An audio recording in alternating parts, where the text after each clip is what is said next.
Ladies and gentlemen, please welcome Managing Automation Media's Editor-in-Chief, David Brousell.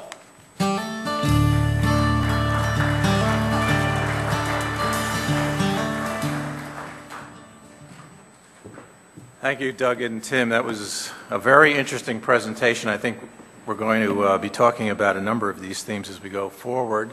But once again, good morning and welcome to the 5th Annual Progressive Manufacturing Summit. We gather today at a time of great and profound economic, social, and political change. 1 year ago at the 2008 summit, no one could have foreseen the severity of the economic downturn or the speed at which it tore through the fabric of our economy and the economies of other nations after Labor Day.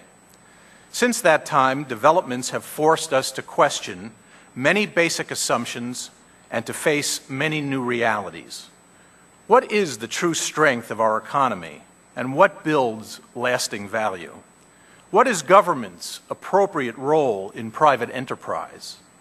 What is the responsibility of business leaders to our society at large? And for us in this room and our colleagues wherever they may be, what is the future of manufacturing itself? 5 years ago in New Orleans, at the inaugural summit, we met at a time when the last recession was still fresh in our minds. Manufacturers had not forgotten the business that was lost, the many jobs that were swept away, and the dire predictions for the future of our domestic industry. MA's message at the time was that, despite the economic downturn, manufacturers shouldn't be fooled about what they were contending with. Historic forces were coursing through and transforming the industry. Globalization, new rules of competition, pervasive technologies altering how organizations work and operate, that presented manufacturing with both a threat and an opportunity. The threat was simply extinction. The opportunity was a bright and exciting future, but only if fundamental change was embraced.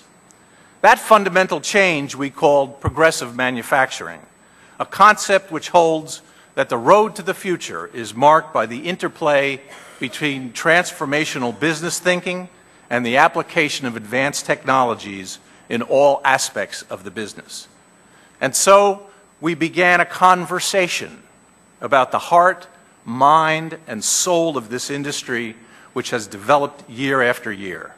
In 2006, we talked about how to deal with the powerful forces of globalization buffeting our companies, and how manufacturing leadership, embracing such notions as enterprise integration, business agility, and demand-driven operations could not only meet the challenges of an industry in transition, but find new ways to compete and win.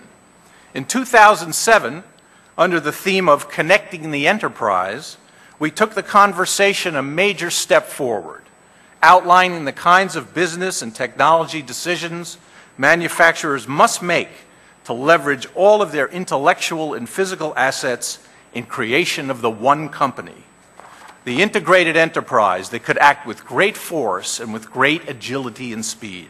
We talked about how, as an industry, we were moving away from functional automation, largely in silos, to cross-functional process automation inside and outside the four walls of our companies, and how this trend was leading to the rise of the so-called business ecosystem. We define the connected enterprise this way. A manufacturer has achieved enterprise connectivity when there are active process and system touchpoints in place among all functional aspects of the business, from customer to product design and development, to materials procurement, to production and assembly, to logistics and fulfillment, to customer service and support, and to financial performance, all operating within an ecosystem comprising customers, partners, and suppliers.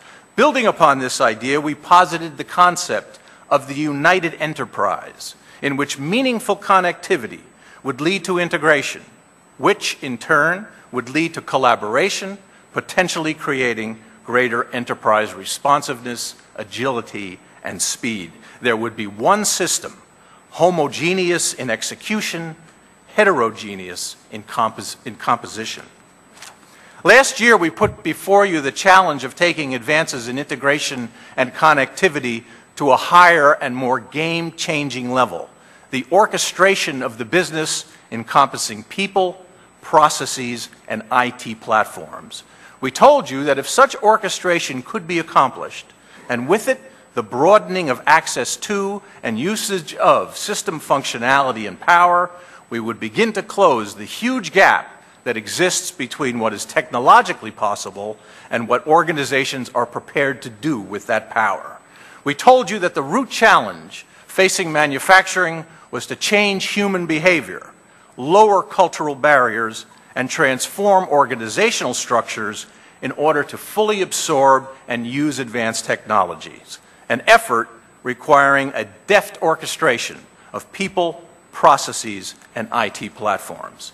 Step by step, the content of the Progressive Manufacturing Summit over the past 5 years has taken you through a process of change, a process that is designed to enable you to reimagine and redraw your businesses.